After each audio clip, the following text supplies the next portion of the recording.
Eh bien, j'ai eu carrément un arrêt cardiaque. J'ai vu le Liban et là, C'est plus intéressant que la mort d'al-Baghdadi quand même. Attention, qui que vous soyez, attention, cette fréquence est exclusivement réservée aux urgences. Sans blague! Et vous croyez que j'appelle pour commander une pizza?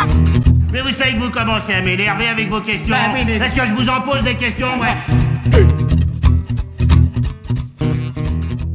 Après Patrick Bruel, Greta Thunberg, Jacques Chirac, le Kurdistan, la polémique du voile et le Brexit, nous avions le choix cette semaine entre la mort d'al-Baghdadi et l'attaque de la mosquée de Bayonne par un idiot utile du zémorisme, mais nous allons plutôt parler aujourd'hui des manifestations qui secouent le Liban, un pays qui cristallise de nombreux enjeux.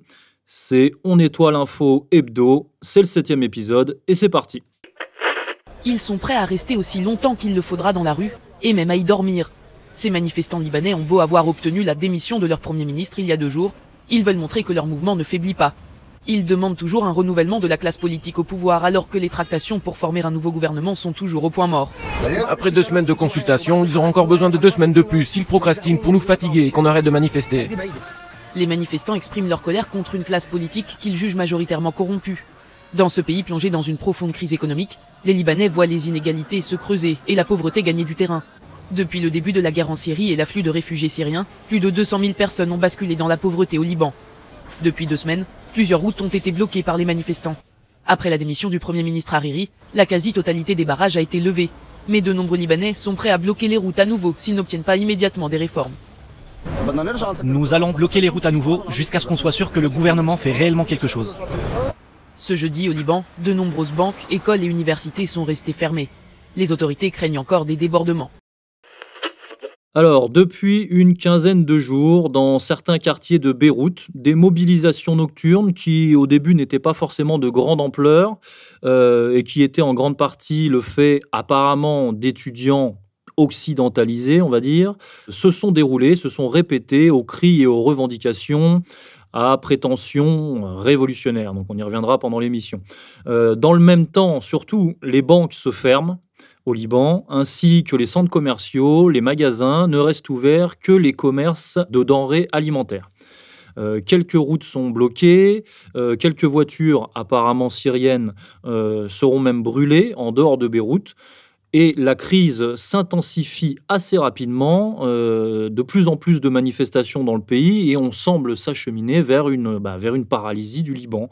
Le Premier ministre Saad Hariri annonce sa démission et celle de son gouvernement le 29 octobre 2019. Donc tout ça est allé très très vite. Alors, que se passe-t-il réellement au Liban ? Assiste-t-on à une nouvelle révolution colorée, populaire, démocratique ? Et surtout, peut-on analyser ces événements sans les mettre en relation avec les basculements géopolitiques des dernières semaines ? Donc là, je vous renvoie par exemple à notre 4e émission où on parlait de la géopolitique du Proche-Orient. On a pas mal d'éléments à aborder. Monsieur Corias, qu'est-ce que vous pensez, vous, de cette affaire libanaise ? Je préférais pas en parler parce que c'est trop compliqué. Mais bon, comme on est professionnel, il a fallu se mettre au travail et rentrer dans la complexité libanaise qui a à peu près 100 ans d'âge, même si le Liban est beaucoup plus vieux. Mais ça a commencé à ce moment-là avec déjà un éclatement de l'Empire ottoman. Je vais pas refaire l'histoire, hein. Et disons que ce pays a toujours été très instable par définition, puisque c'est un pays multiconfessionnel, qui fonctionne de manière clanique, avec une partie des Libanais sur le sol intérieur, une grande partie, et même beaucoup plus, à l'étranger. Et donc c'est un pays qui n'est pas vraiment un pays, mais qui en même temps a parfois des poussées nationalistes. Et actuellement, la question est posée, est-ce que c'est une poussée populaire, sociale, à visée nationale, ou alors est-ce que c'est encore un jeu des grands et autour du Liban qui symbolise un peu le Proche-Orient, c'est-à-dire que ce qui se passe au Liban, c'est à l'image de tout le grand jeu des puissances et des empires au Proche-Orient depuis un siècle. Voilà, et la question de savoir si ces manifestations sont spontanées ou pas, si ce sont des révolutions colorées, elle se pose encore plus crûment au Liban, parce que le pays a toujours été l'objet de déstabilisation de ses grands voisins, je le rappelle. La Syrie au nord et à l'est évidemment, et Israël au sud, avec aussi un contact avec la Jordanie, mais de ce côté-là, c'est beaucoup plus calme.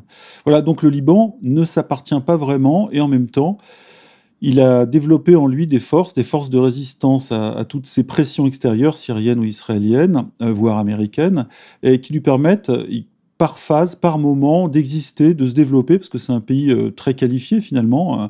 C'est un pays arabe laïque, ouvert, avec même s'il est multiconfessionnel, mais avec beaucoup de liberté d'expression, etc. Et donc, il y a beaucoup d'intellectuels au Liban, etc., beaucoup de discussions. Donc, c'est un creuset, un creuset à la fois politique, intellectuel, économique, qui permet de prendre la température du Proche-Orient. Et en ce moment, elle est montée de plusieurs crans. Ah, la température est montée, c'est vrai. Alors, vous faites très bien de reposer les bases. On va continuer dans cette voie. Le pays, comme vous l'avez dit, est un État multiconfessionnel qui repose effectivement sur un équilibre communautaire qui est quand même assez précaire, fragile, puisque le Liban a déjà connu la guerre civile et qui en plus, c'est vrai, subit une pression militaire, géopolitique intense dans la région, du fait effectivement de l'axe États-Unis, Israël, l'Arabie Saoudite également, qui joue sa partition, et ce, en partie à cause des liens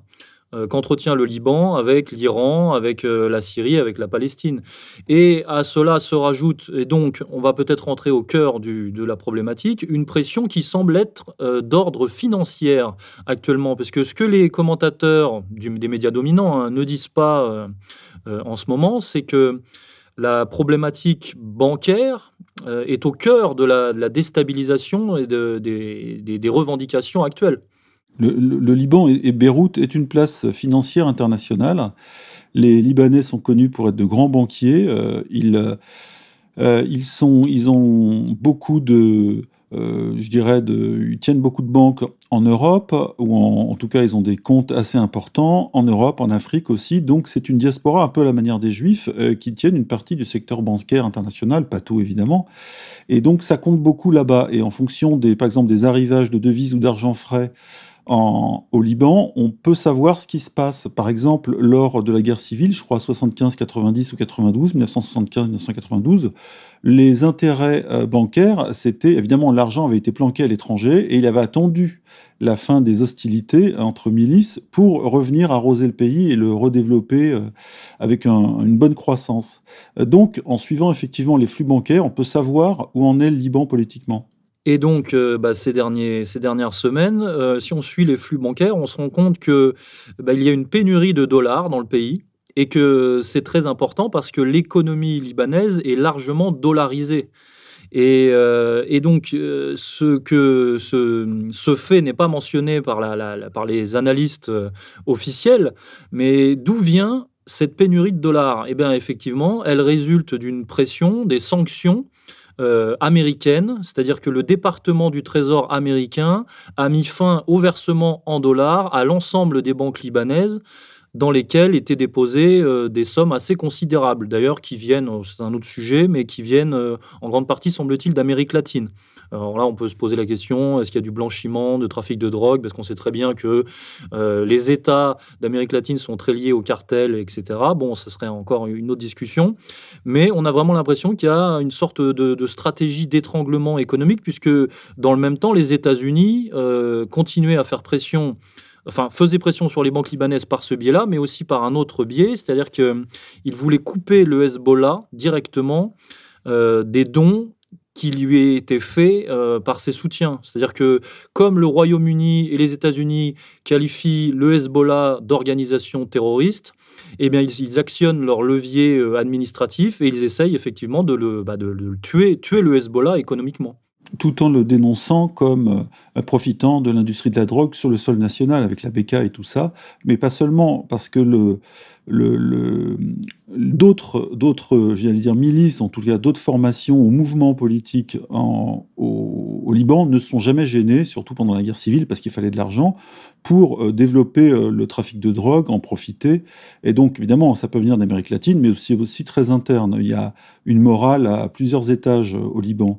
Ce que je voulais dire sur l'Amérique et le Hezbollah, on le sait, les Américains font tout pour couper le cordon entre l'Iran et le Liban, avec tous les moyens possibles. Israël a essayé de le faire de manière militaire, mais c'est très compliqué, surtout depuis la déstabilisation de la Syrie. Et aujourd'hui, même si le Hezbollah est considéré comme une organisation terroriste par l'axe anglo-saxon, et évidemment Israël, eh bien, le Hezbollah jouit quand même, malgré tout, d'une aura très importante au Liban, parce que vous le savez, en 2006, ils ont résisté aux assauts israéliens, et surtout, ils ont carrément remplacé l'armée libanaise qui vaut rien en termes militaires.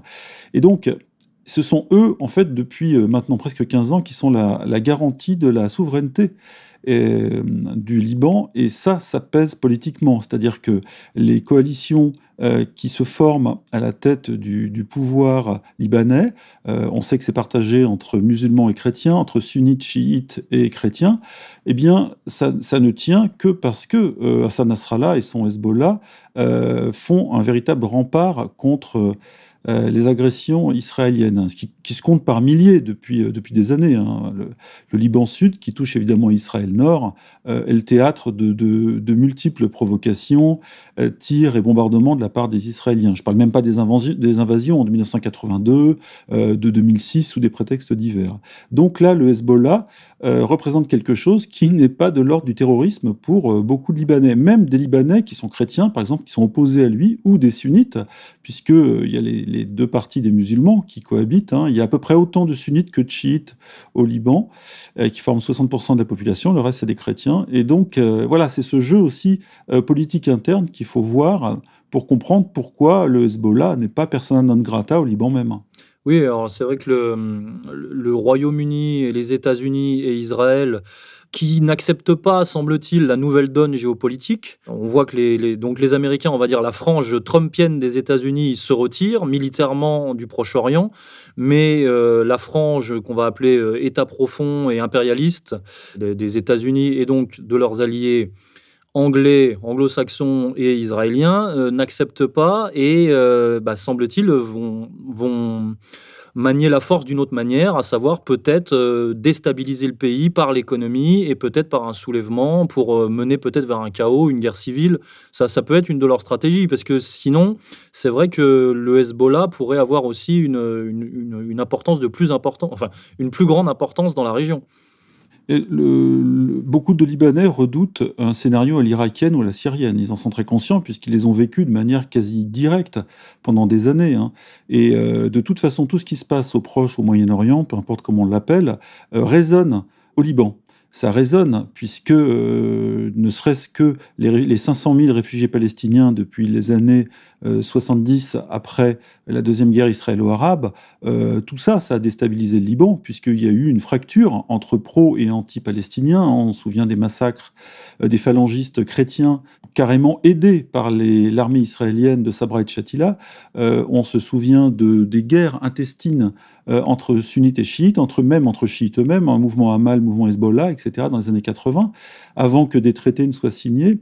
Et donc, on voit que rien de ce qui se passe en Irak, en Syrie, même en Iran, n'a une traduction au Liban même, puisque le Liban résume en fait toute la complexité moyen-orientale ou proche-orientale. Et les confessions, évidemment, n'y sont pas pour rien, mais il y a aussi les clans, puisque c'est un pays très clanique, les partis politiques. On retrouve même les noms des politiques en charge du Liban, les Gemayel, les Jumblat, les Hariri, etc., qui, d'une génération à l'autre, même si les pères ont été plus ou moins assassinés ou écartés du pouvoir, et donc c'est un pays très spécial de ce point de vue, mais qui arrive à conserver pour l'instant une certaine stabilité. Aujourd'hui, effectivement, on peut se poser la question de cette énième déstabilisation après les déstabilisations militaires qui ont vu s'opposer une résistance, donc dont celle du Hezbollah, une tentative peut-être de passer par les voies civiles. Et la voie civile, c'est effectivement la révolution orange, etc., avec les petites sanctions américaines derrière. Oui. L'avenir nous le dira. Et donc, appuyer sur les faiblesses, j'ai envie de dire, intrinsèques du système politique libanais, puisqu'il y en a, il y a notamment le problème de la Constitution, puisque la Constitution, encore une fois, le Liban est un système confessionnel, et la Constitution est communautariste. La Constitution libanaise est communautariste. D'ailleurs, c'est une Constitution qui a été en grande partie instituée par la France. En 1923 et en 1943. En fait, la France, au sortir de l'éclatement, enfin de la Première Guerre mondiale et de l'éclatement de l'Empire ottoman, c'est la France qui a géré ce qu'on appelle le Grand Liban. Et elle a, au vu justement de la cohabitation des communautés, elle a dû instaurer une constitution communautaire, une première constitution ou communautariste, comme on veut, multiconfessionnelle, entre les chrétiens donc maronites et entre les musulmans. Et puis il y a aussi, il y avait un peu de druzes et de juifs, mais en nombre moins important.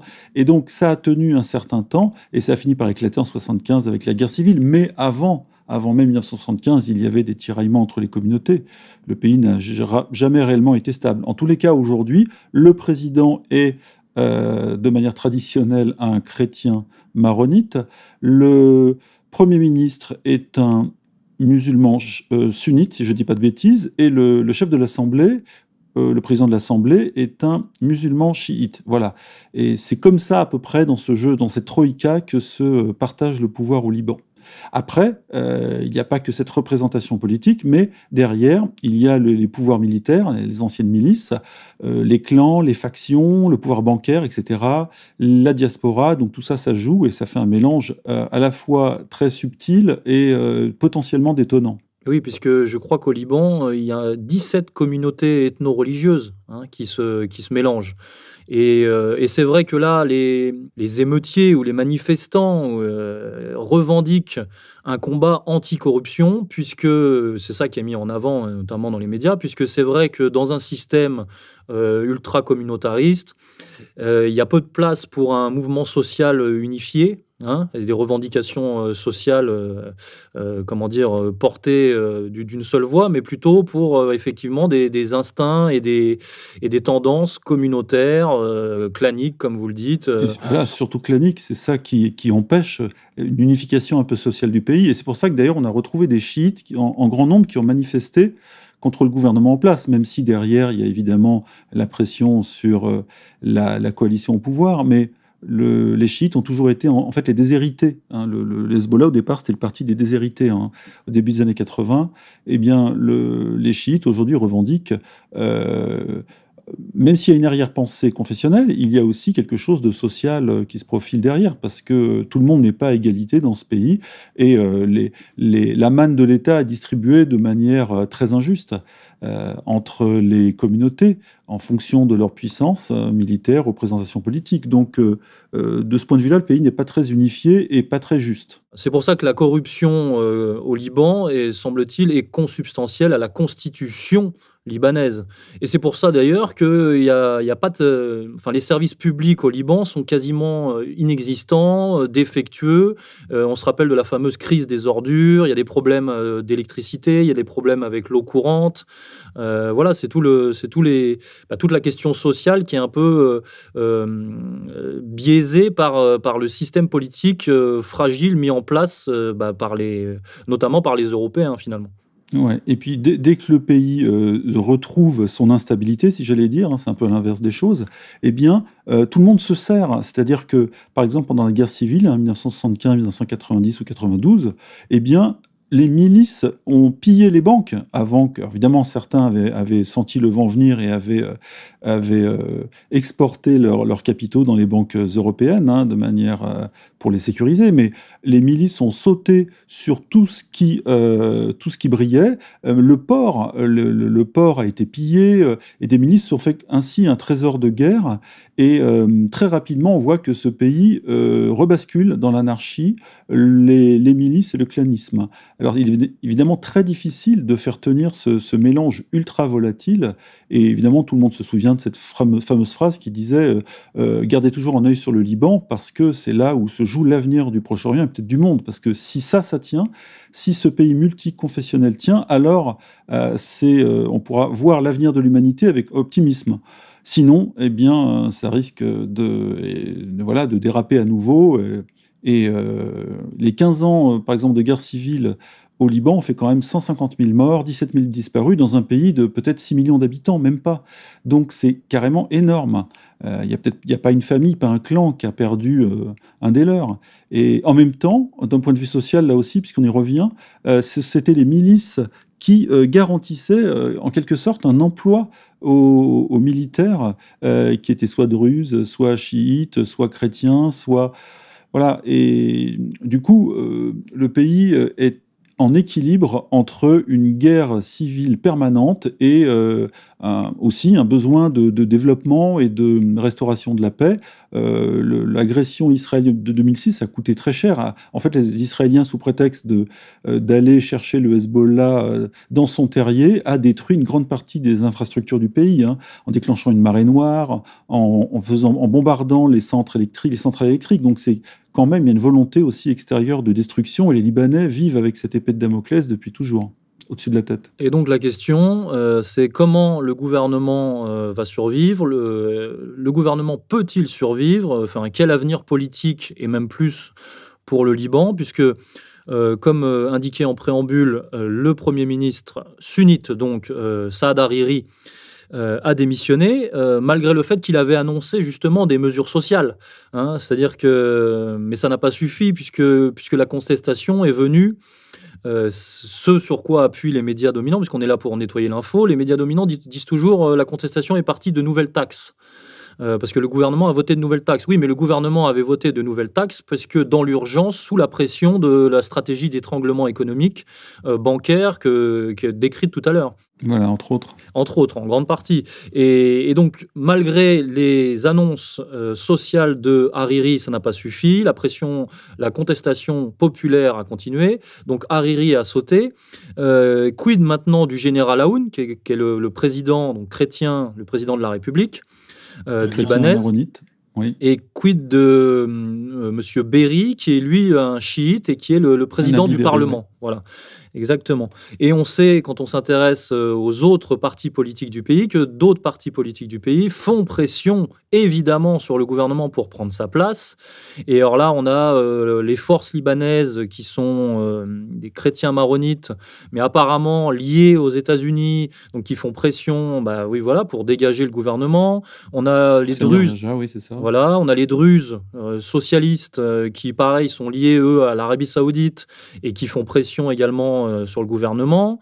Donc voilà, on a un jeu d'influence et d'ingérence. Et il semblerait que c'est vrai que l'influence saoudienne soit assez prégnante hein, quand même dans les manifestations, puisqu'on se demande comment c'est possible que sur certaines places, les policiers laissent passer des gens, laissent organiser des manifestations, mettre des podiums, des haut-parleurs, etc. Il semblerait qu'une partie des policiers, pas de l'armée, hein, mais une partie des policiers soit stipendiée peut-être par des forces saoudiennes.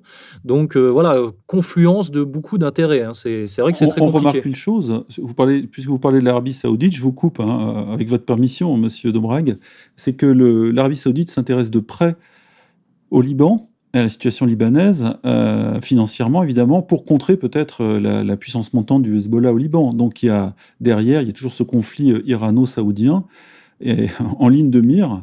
Et il y a aussi, on voit dans tous les partis, il y a des partis politiques, mais il y a des partis aussi confessionnels. Par exemple, les Kataeb, je crois, de Sami Gemayel, ce sont les descendants un peu de carrément des supplétifs israéliens au Liban. Donc, il y a les grandes puissances qui ont toutes presque leur représentation politique ou quasi confessionnelle au Liban. Donc, c'est presque une situation, pas à la syrienne, mais la Syrie aussi était un État qui garantissait un peu... malgré les difficultés politiques, disons une multiconfessionnalité. Au Liban, ça se fait depuis toujours, mais on voit que cette force, c'est-à-dire cette possibilité d'unir un pays avec des confessions différentes, peut devenir très rapidement une faiblesse si des éléments étrangers jouent justement sur leur représentation à l'intérieur. On le voit avec les Saoudiens, Israéliens évidemment, qui eux, depuis toujours, veulent mettre la main sur le Liban Sud, voire plus, et les Syriens aussi au nord, même s'ils sont un peu calmés. Voilà, donc tout est fait pour que le Liban éclate à nouveau. Et on ne voit pas comment aujourd'hui, quelle force, à part peut-être le Hezbollah, mais moi je ne suis pas ni pro ni anti-Hezbollah, mais pourrait garantir la solidité de ces alliances politiques. C'est vrai que apparemment de nouvelles élections sont envisagées, mais ça réglera pas le problème.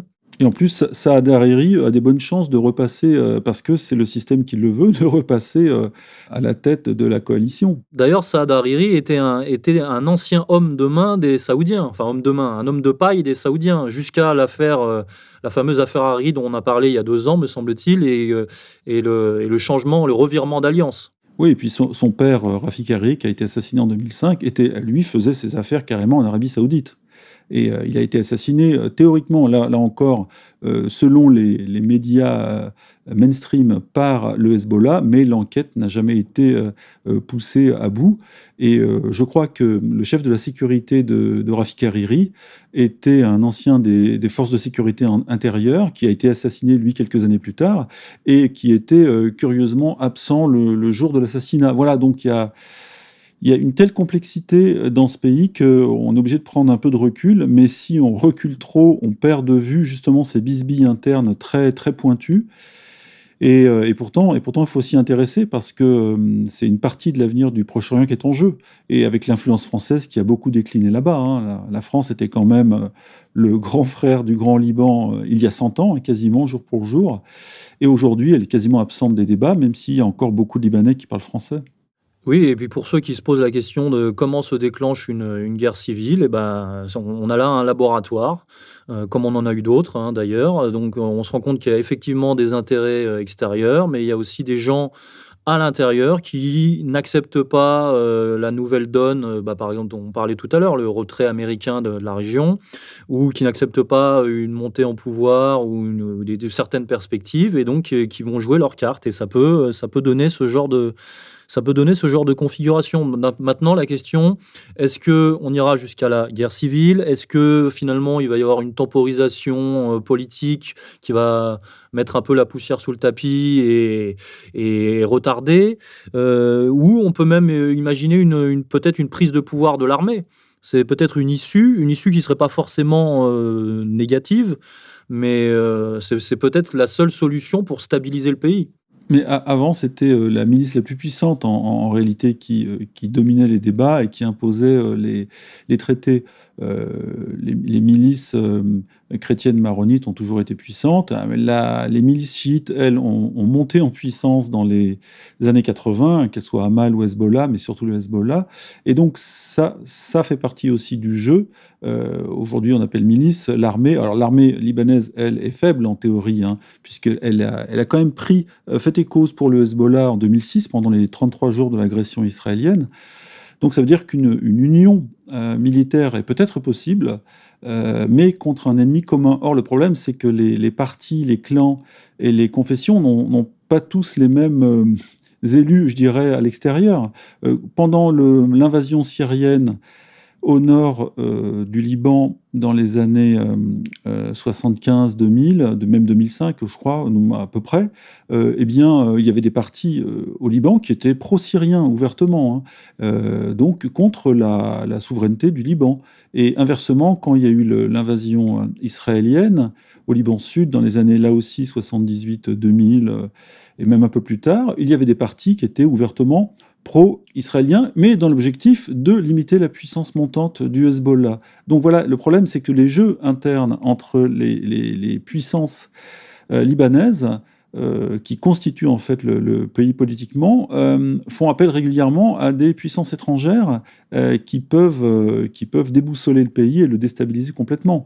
Et là, avec les États-Unis, Israël, l'Iran, la Syrie, on est parti, et encore la France dans une moindre mesure, on est parti là peut-être dans un nouvel épisode long et difficile pour les Libanais. Oui, et les jeunes manifestants qui ont leur raison d'ailleurs, ne se rendent pas forcément compte de la totalité des enjeux.